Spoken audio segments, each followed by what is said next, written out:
Meus queridos irmãos, nós vamos abrir a palavra do Senhor no Evangelho segundo escreveu Mateus, capítulo 26.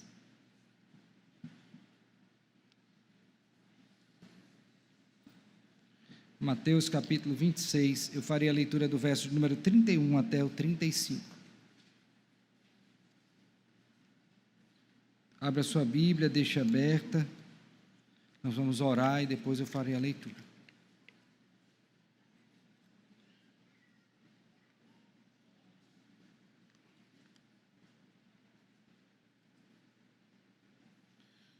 Mateus 26, verso 31. Vamos orar. Querido Deus, nosso Pai, neste momento do culto ao Senhor, agora ouviremos a Tua voz por meio da pregação da Tua palavra, pelo que rogamos ao Senhor a graça de sermos iluminados pelo Senhor, o Espírito, e assim, ó Deus, compreendermos a Tua palavra. Fala conosco, ó Deus, instrui-nos, exorta-nos, educa-nos, corrige-nos, ó Deus, segundo a Tua vontade, faz isto em nós. Bem sabemos, ó Deus, que sem o Senhor nada somos e nada podemos fazer. Por isso, clamamos ao Senhor, e o nosso clamor se dá na mediação do Senhor Jesus, o amado da nossa alma, em nome de quem oramos, com gratidão e perdão dos nossos pecados. Amém. Amém. Então, Mateus, capítulo 26, verso 31, diz assim: Então Jesus lhes disse: Esta noite todos vós vos escandalizareis comigo, porque está escrito: Ferirei o pastor e as ovelhas do rebanho ficarão dispersas. Mas depois da minha ressurreição, irei adiante de vós para a Galileia. Disse-lhe Pedro: Ainda que venhas a ser um tropeço para todos, nunca o serás para mim. Replicou-lhe Jesus: Em verdade te digo que nesta mesma noite, antes que o galo cante, tu me negarás 3 vezes. Disse-lhe Pedro: Ainda que me seja necessário morrer contigo, de nenhum modo te negarei. E todos os discípulos disseram o mesmo. Amém. Uma das coisas que a palavra de Deus nos ensina, irmãos, é que nós precisamos ter uma visão correta acerca de nós mesmos. E esta visão distorcida, ela se dá naturalmente por conta da nossa condição decaída, e mesmo que remidos no Senhor, precisamos o tempo todo ajustar a nossa visão. Por exemplo, o apóstolo Paulo, escrevendo aos crentes em Roma, no capítulo 12, verso de número 3, a parte que é chamada da parte prática da carta, diz que ninguém deveria pensar de si mesmo além do que convém, antes com moderação, segundo a medida da fé que Deus concede a cada um.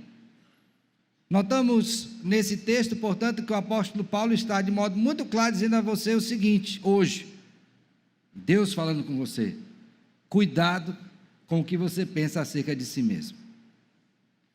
E uma das áreas da nossa vida que a gente acha que é bom, é na fé, especialmente quando as coisas vão bem. Aí você é um homem de fé, sua família está ajustada, você está com seu emprego garantido, você não tem problema de saúde, na igreja você caminha bem, e aí eu tenho certeza que nessas ocasiões você é capaz de chegar alguém que está fragilizado e dizer: tenha fé, tenha fé. E é até bom que você faça isso, como um encorajamento mútuo. Mas será que se você estivesse na mesma situação daquele irmão, você faria o que ele está fazendo ou diferente?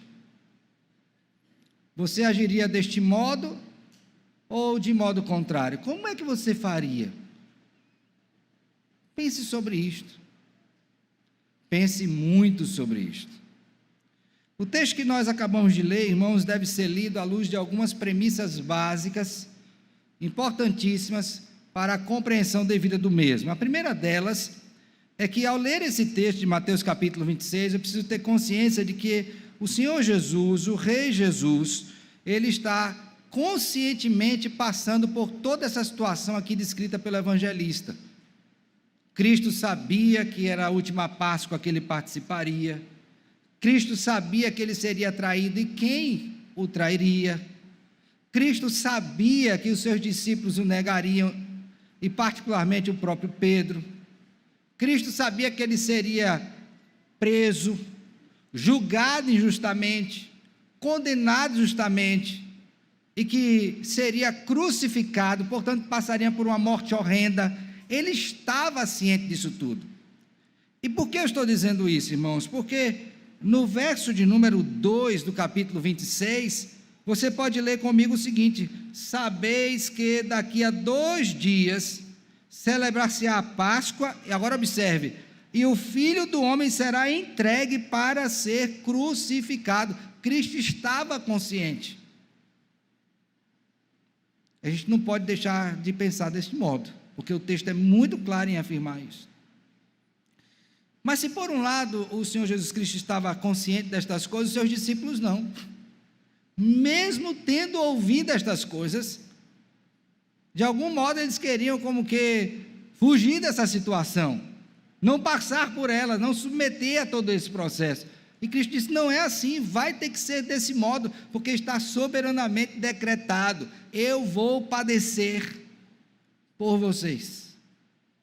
E aí, irmãos, a gente é levado a uma segunda questão que é muito importante para a gente compreender o texto no verso 31 ao 35, que é a seguinte: observe bem que quando Cristo anuncia o traidor e realiza a Páscoa, um padrão está sendo estabelecido.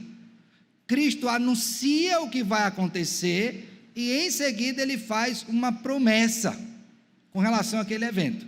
Então, por favor, volte seus olhos aí para o capítulo 26, verso de número 20, que é a primeira ocorrência desse padrão. É dito assim, ó: chegada a tarde, pôs-se ele à mesa com os 12 discípulos, e enquanto comiam, declarou Jesus: em verdade vos digo que um dentre vós me trairá. Ó, está fazendo anúncio: eu serei traído. E eles, muitíssimo contristados, começaram um por um a perguntar-lhe: porventura sou eu, Senhor? E ele respondeu: o que mete comigo a mão no prato, esse me trairá. Agora perceba agora a promessa: o Filho do Homem vai como está escrito a seu respeito, mas ai daquele por intermédio de quem o Filho do Homem está sendo traído, melhor lhe fora não haver o quê? Então a promessa é de juízo. Eu vou ser traído, é certo, mas virá juízo sobre aquele que me trair. Primeira vez. A segunda vez que nós vemos esse padrão, agora é na instituição da ceia. Note bem como que isso se dá. Verso de número 26. Enquanto comiam, tomou Jesus um pão e, abençoando, partiu e o deu aos discípulos, dizendo: tomai e comei, isto é o meu corpo. A seguir tomou um cálice, tendo dado graças, deu aos discípulos, dizendo: bebei dele todos, porque isto é o meu sangue, o sangue da nova aliança, derramado em favor de muitos para a remissão de pecado. Então eu vou morrer para o perdão de pecado de vocês, dos seus pecados. Está afirmando: vou morrer por causa dos seus pecados. Agora observe a promessa, verso número 29. E digo-vos que desta hora em diante, aqui ele está referindo a ele mesmo, tá? O próprio Senhor Jesus: não beberei deste fruto da videira, até aquele dia em que eu hei de beber novo convosco no reino de promessa. Eu não vou beber durante esse período, mas vai ter um dia em que eu vou vir e vou beber com vocês. Então este é um padrão que está sendo observado aqui. E mais uma vez esse padrão é percebido também no texto que nós lemos nessa noite, onde o Senhor Jesus Cristo faz uma declaração e em seguida ele faz também o que? Uma promessa. E por que ele faz isso? porque é desejo do nosso Redentor alertar os seus discípulos sobre a realidade da tentação, para que aprendam a confiar em Cristo e não em si mesmos. Por que Cristo usa esse mesmo padrão? Por que ele usa tais palavras? Porque ele quer que os seus discípulos entendam que eles precisam confiar em Jesus e não em si mesmos. E isso é um ponto muito importante para mim e para você, irmãos, porque tristemente, na nossa vida cristã, muitas vezes nós nos fiamos na nossa própria força, no nosso braço, no nosso conhecimento, na nossa história, só que isso não tem validade nenhuma contra as tentações. Nada. Absolutamente nada. E como é que Cristo nos ensina isso? Primeiro, revelando que Ele é o Rei soberano. Primeiro ele revela que Ele é o Rei o quê? Soberano. E segundo, mostrando que nós somos frágeis discípulos. Primeiro ele mostra que Ele é o Rei o quê? Soberano. E depois mostra que nós somos o quê? Frágeis discípulos. Por favor, volte seus olhos mais uma vez para a Escritura. Essa questão da soberania de Deus no texto lido nessa noite, ela é percebida nos versos 31, 32 e 34. Você tem aqui a estrutura, dois momentos de um diálogo estabelecido entre o Senhor Jesus Cristo e os seus discípulos, particularmente com Pedro. O primeiro diálogo está nos versos número 31, 32 e 33. E o segundo diálogo está nos versos 34 e 35. Mas a estrutura é mantida em ambos. Cristo fala e os discípulos falam. Cristo fala e os discípulos falam. Aqui representativamente a partir de Pedro, o apóstolo. No primeiro diálogo, você tem uma questão levantada sobre a soberania de Cristo, que se dá em dois vieses. Por favor, veja comigo o verso 31. Então Jesus lhes disse, preste bem atenção, ele está afirmando, tá?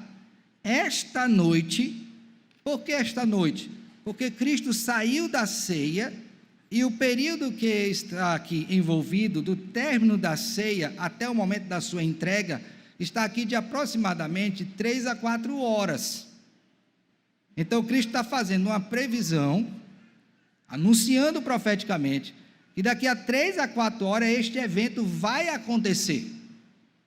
Meus irmãos, quando você olha para esse texto e pensa sobre este aspecto da soberania de Deus, mostrando o que vai acontecer no futuro, você tem condição de prever na sua vida o que vai acontecer daqui a 3 ou 4 segundos?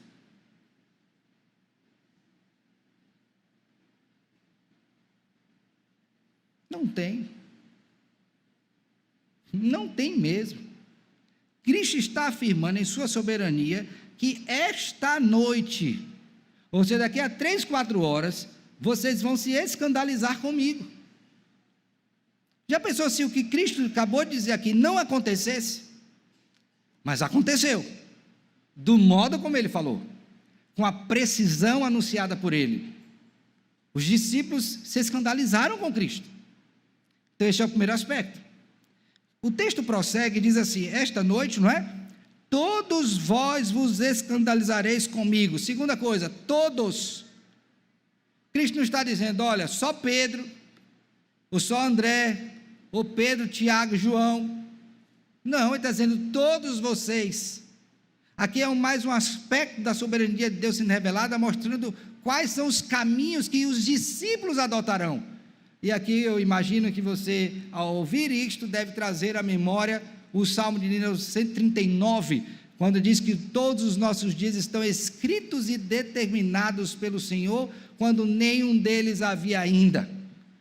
Então ele não somente sabe a hora precisa do evento, mas ele sabe quem passará por aquele evento e o que esta pessoa fará. Sua soberania revelada sobre a nossa vida, sobre os tempos. O texto prossegue e agora ele vai de modo específico dizer o que vai acontecer com cada discípulo. Note comigo, todos vós vos escandalizareis comigo.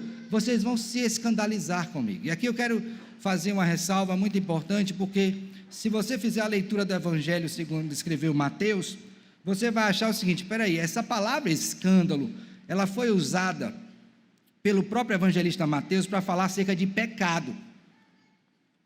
Ou seja, escandalizar seria pecar, de modo que um discípulo, um pequenino, fosse o quê? Ameaçado na sua fé por conta do meu mau procedimento.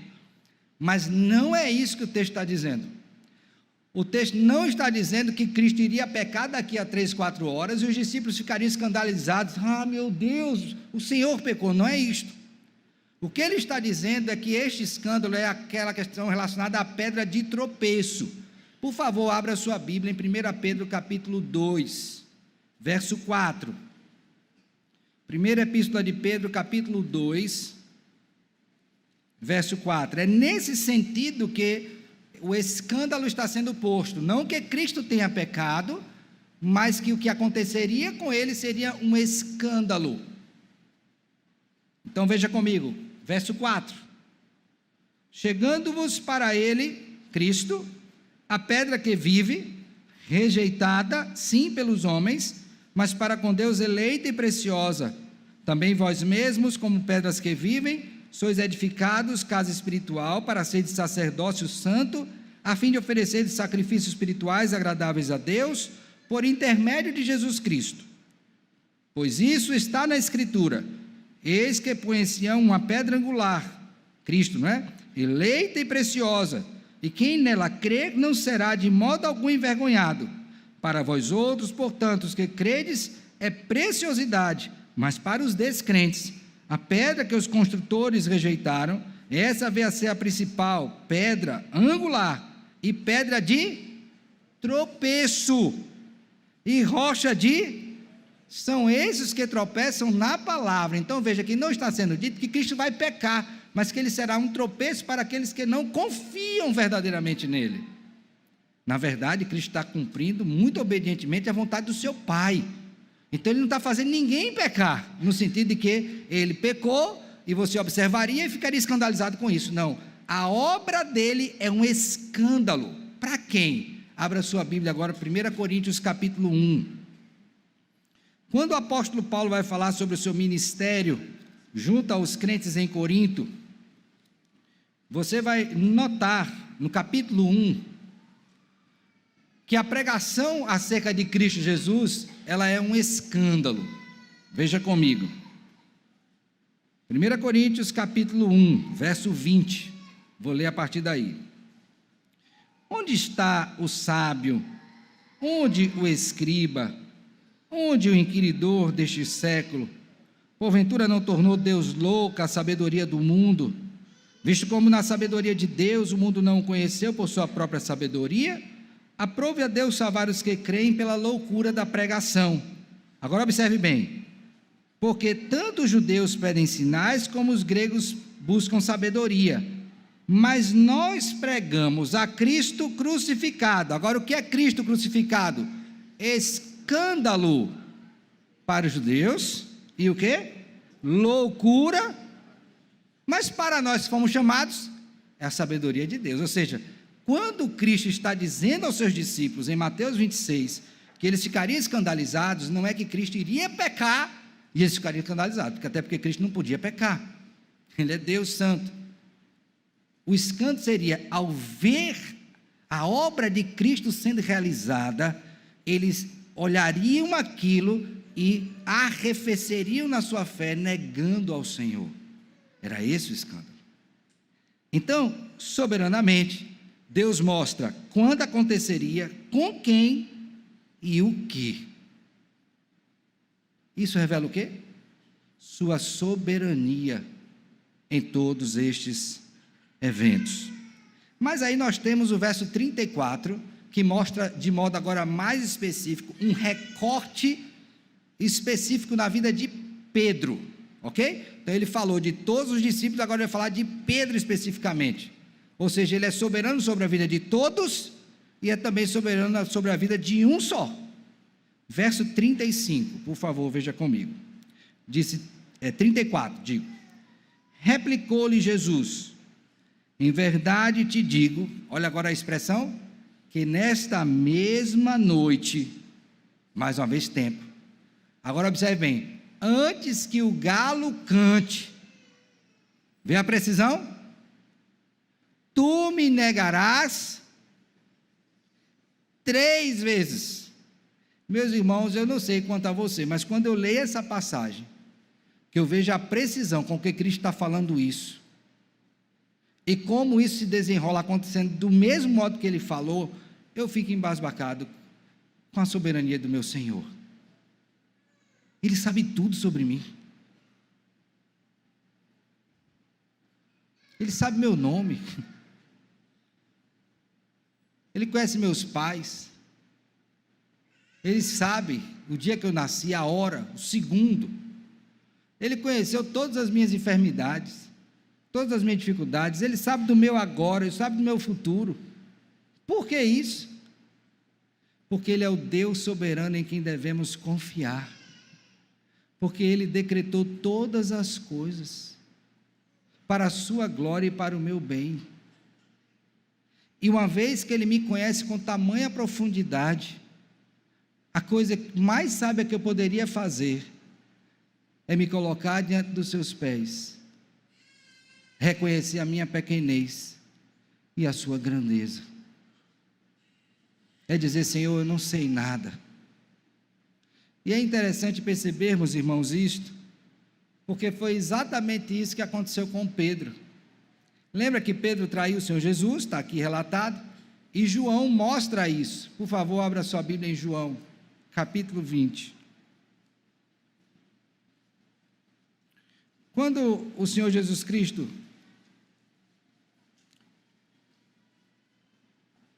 capítulo 21, ele volta a falar com Pedro depois de ressurreto, verso 15, ele pergunta: Pedro, qual é a pergunta? Tu me amas? Qual é a resposta de Pedro? Sim, Senhor, sei que te amo. Segunda vez: Pedro, tu me amas? Aí quando chega no verso 17, pela terceira vez, Jesus lhe perguntou: Simão, filho de João, tu me amas? Agora olha a resposta de Pedro. Pedro entristeceu-se por ele ter dito pela terceira vez: tu me amas, e respondeu-lhe, leu aí essa parte: Senhor, tu sabes todas as coisas, tu sabes. Jesus lhe disse: apacenta o quê?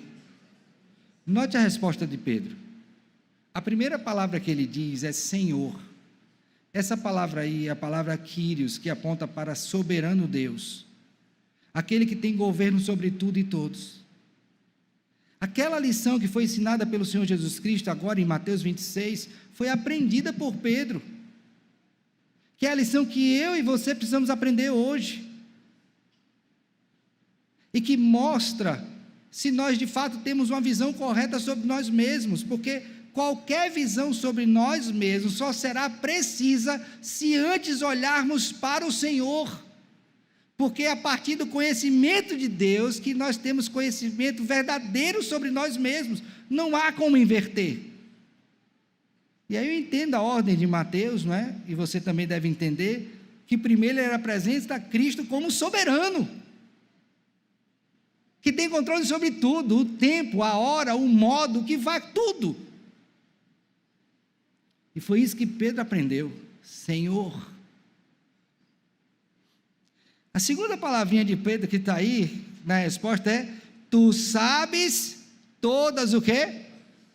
Quais coisas Pedro tem em mente quando diz isso? Lembra do diálogo que nós acabamos de ver? Eu vou ser traído tal hora, vocês vão se escandalizar, todos vocês se escandalizarão comigo, tudo. Então, o que é que eu preciso saber? Que Deus conhece tudo, sobre todas as coisas. E aí ele vai afunilando, e vai para a terceira parte dessa palavra dele: tu sabes que eu o quê? Irmãos, de onde é que vem o nosso amor? No sentido da habitação do nosso ser. É do nosso coração, não é? Filho meu, dá-me o teu coração. De tudo que se deve guardar, guarda o teu, porque dele procede as fontes da vida, a sede das nossas emoções. Então Pedro está dizendo o seguinte: olha, o Senhor é soberano, conhece tudo, e tem uma área particular que você conhece bem, Senhor. O Senhor conhece o meu quê? Coração.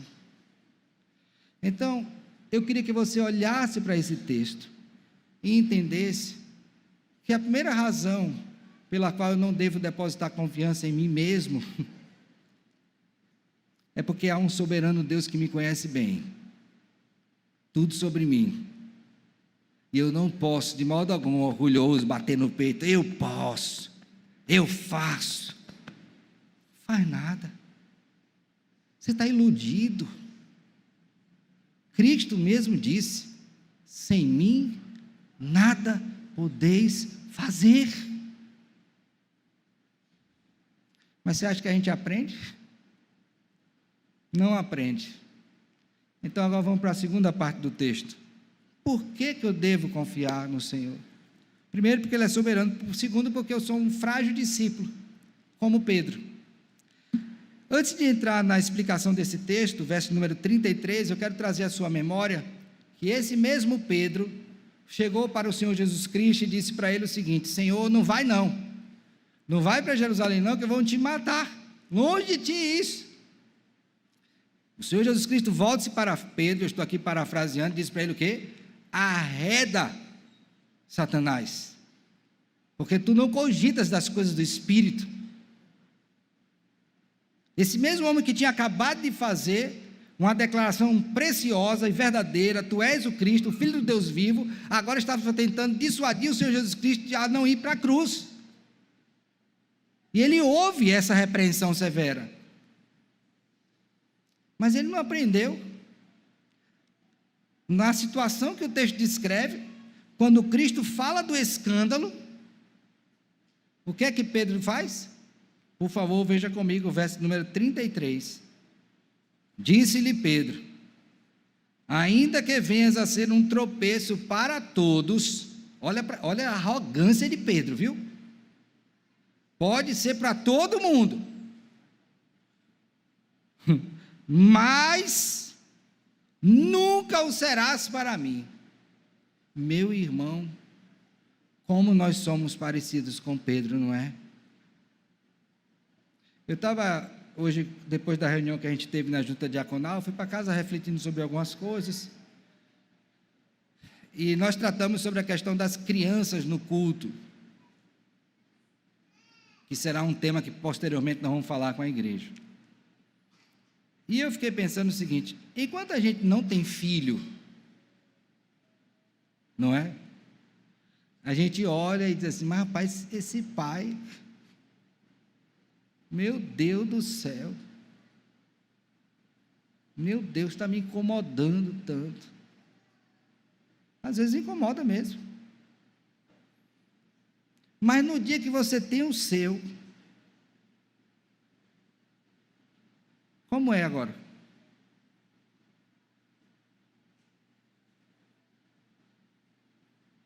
Entendeu? Se é assim uma coisa tão simples, porém importante, como não será nas coisas grandiosas, irmãos?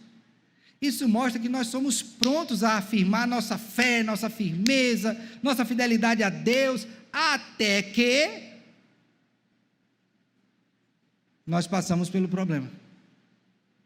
E parece que tudo aquilo que a gente disse e afirmou categoricamente não tem mais validade.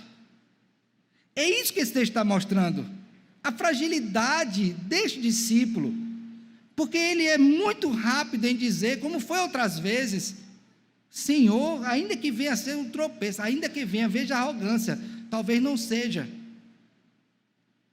não sei se o Senhor está tão certo, ainda que seja, para mim não vai ser. Mas olha, o Senhor Jesus é tão generoso que ele diz, replicou-lhe Jesus: em verdade te digo, que nesta mesma noite, antes que o galo cante, tu me negarás 3 vezes. Tu acha que ele aprendeu? Não. Disse de novo, tréplica. Foi o que ele disse. Agora ele foi mais firme, né? Ainda que seja necessário morrer, Senhor, por ti eu dou até o sangue, eu dou a minha vida, morro contigo, de nenhum modo te negarei. Aí você diz, mas rapaz, que Pedro terrível. Não, o texto em Mateus mostra que não foi só Pedro que disse isso não, viu? Portanto, às vezes a gente acha que é só um na igreja que diz isso, não, todos. Por isso que o texto termina dizendo, e todos os discípulos disseram o quê? O mesmo. É interessante que a palavra o mesmo aí não reflete somente as mesmas palavras, mas a mesma intencionalidade. Então pode ter dito até com uma palavra diferente, mas a intenção era a mesma, reafirmar uma fé que era, ao ver deles, forte, mas no fundo era o quê? Fraca. Então o que o Senhor quer nos mostrar? Que nós precisamos confiar nele, e somente nele, e saber que ele é quem me sustenta, porque se ele não me sustentar, se ele não perseverar em mim, eu não conseguirei chegar até o fim, e eu vou negar a fé em Cristo, tal qual fez o apóstolo Pedro e todos os demais com ele.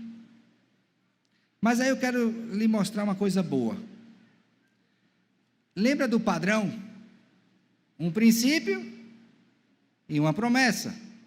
Um princípio e o quê? Uma promessa. Volte seus olhos para o verso de número 32. Porque se o texto parasse aqui, nós estávamos perdidos.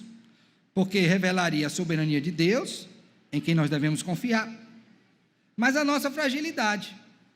E aí a gente sabe que vai cair. Mas o Senhor Jesus é tão generoso, e o arranjo do texto nos facilita a compreender o seguinte, que quando nós nos deparamos com a nossa fraqueza e consequente queda, também lá não devemos confiar em qualquer mérito ou força nossa para nos reerguer, porque esta vem do Senhor e não de nós mesmos. Olha a promessa que Cristo faz no verso 32, mas depois da minha o quê? Ressurreição, depois da minha o quê? Então ele está admitindo o quê? Eu vou ser traído, vou ser entregue, vocês vão me abandonar, eu vou ser julgado, condenado, crucificado, morto, sepultado, aí vem a promessa, mas eu vou o quê? Eu vou ressuscitar. E quando eu ressuscitar, agora digo o que é que ele faz? Eu irei adiante de vós para onde? Que foi onde o Senhor Jesus Cristo encontrou os seus discípulos. Lembra que os discípulos disseram, Cristo não ressuscitou, vamos pescar. E foram pescar. E quando eles estão pescando, olham para a praia e vê uma fogueirinha acesa e uma pessoa lá. E um discípulo identifica que era quem? Jesus. Quem foi o discípulo que identificou? Abra sua Bíblia em João aí, por favor. João, por favor, vamos ver essa cena belíssima. 21. Vou ler a partir do verso 1. Depois disto, tornou Jesus a manifestar seus discípulos junto ao mar de Tiberíades, e foi assim que ele se manifestou. Estavam juntos Simão Pedro, Tomé, chamado Dídimo, Natanael, que era de Caná da Galileia, os filhos de Zebedeu e mais 2 de seus discípulos. Disse-lhe Simão Pedro, vou pescar. Disseram-lhe os outros, também nós vamos contigo. Saíram e entraram no barco, e naquela noite nada apanharam. Mas ao clarear da madrugada, estava Jesus na praia. Todavia os discípulos não reconheceram que era ele. Perguntou-lhe Jesus, filhos, tendes aí alguma coisa que comer? Responderam-lhe, não. Então lhe disse, lançai as redes à direita do barco e achareis. Assim fizeram e já não podiam puxar as redes, tão grande era a quantidade de peixe. Aquele discípulo a quem Jesus amava disse a Pedro: é o Senhor. João disse para Pedro: é Jesus. Está na praia, mandou a gente fazer do mesmo jeito que a gente tinha feito antes. Que maravilha, né? Simão Pedro, ouvindo que era o Senhor, cingiu-se com a sua veste, porque se havia despido, e lançou-se ao mar. Mas os outros discípulos vieram no barquinho, puxando a rede com os peixes, porque não estavam distantes da terra, senão quase 200 côvados.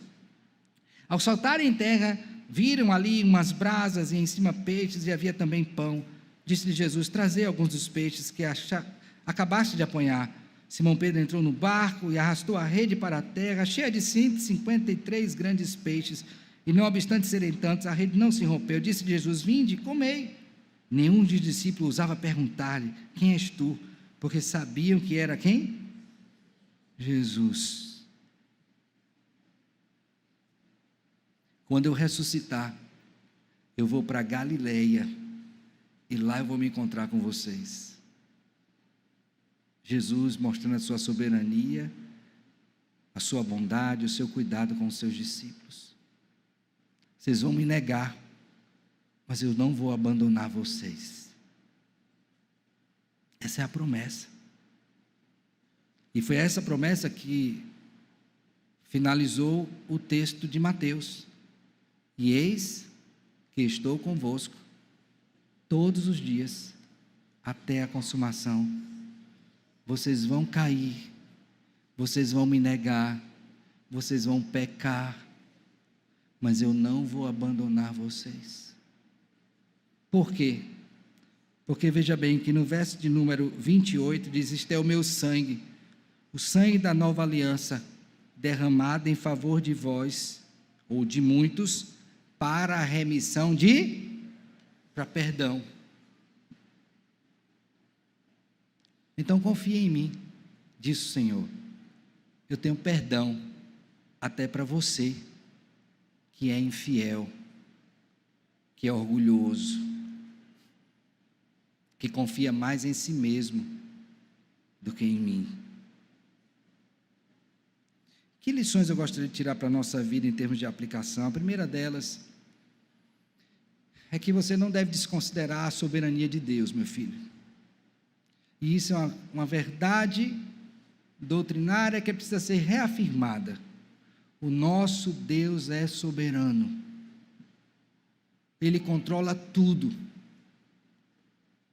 O seu piscar de olhos, o trabalho da menor célula que você tiver no seu corpo, a temperatura, tudo, as coisas animadas, inanimadas, todas, sem exceção, tudo está debaixo do governo soberano de Deus.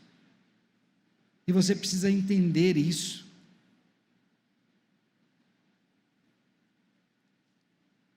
Ele conhece você. Ele conhece as circunstâncias que envolvem a sua vida, as do passado, as do presente e as do futuro, porque Ele é Deus. Então acalme o seu coração, descanse em Cristo, porque tudo está no governo soberano dEle. Lembre disso. Segunda coisa, lembre-se que você está nas mãos do melhor e único governante do universo. Nós vivemos um cenário político bem difícil, né? Tem gente que reclama, tem gente que acha bom. Mas olha, a despeito de tudo isso, quer seja no Estado, quer seja na igreja ou na casa, na sua casa, quem governa é Deus. E Ele é bom.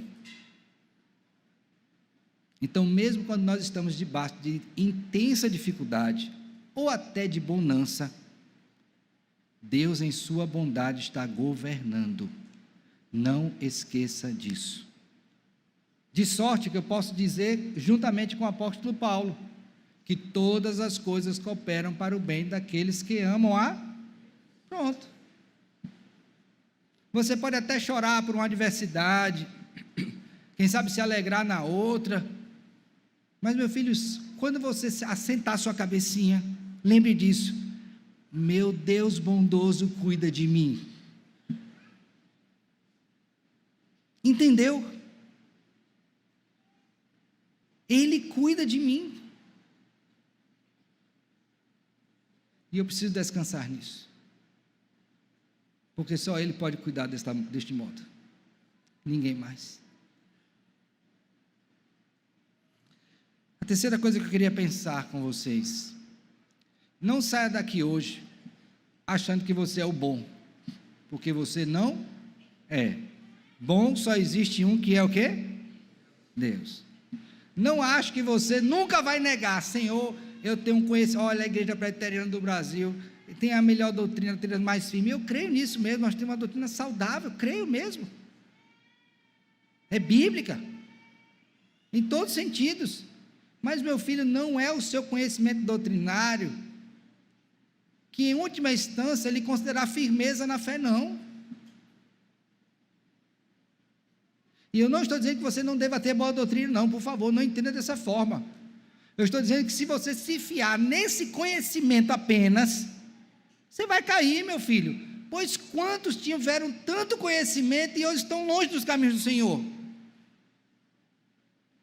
Então você precisa sim conhecer a boa doutrina, mas essa boa doutrina tem que te levar a uma vida mais piedosa, de serviço ao Senhor, de dedicação a Ele, de amor ao Senhor, de dependência dEle.